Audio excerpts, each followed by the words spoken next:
Norint atverti kokią nors programą, nebūtinai reikia spausti ant jos piktogramos. Galima paspausti ant kokio nors failo ir tada atsiveria programa.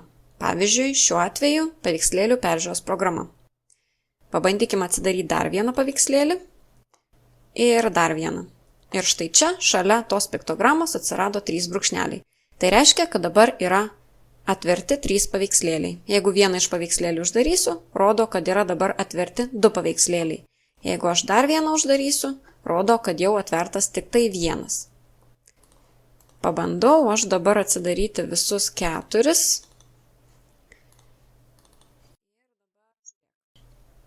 Kaip manai, kuom skirsis, jeigu aš išjungsiu šitą paveikslėlį paspaudus kryžiuką, arba jeigu paspausiu dešinpelytės klavišą ir paspausiu baigti darbą.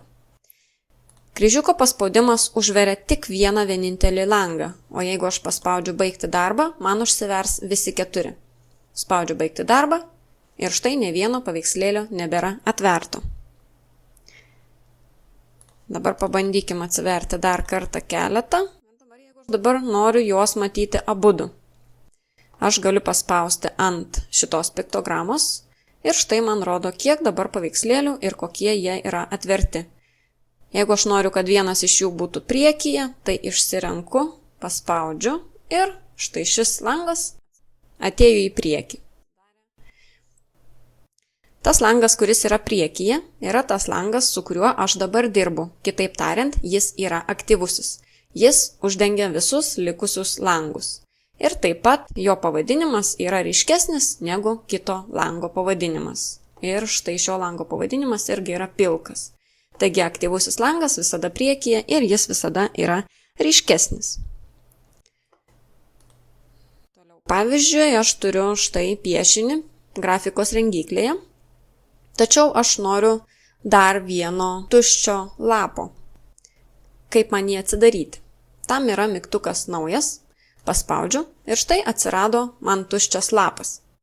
Ir aš turiu dabar atvėrusi 2 programos Color Paint langus.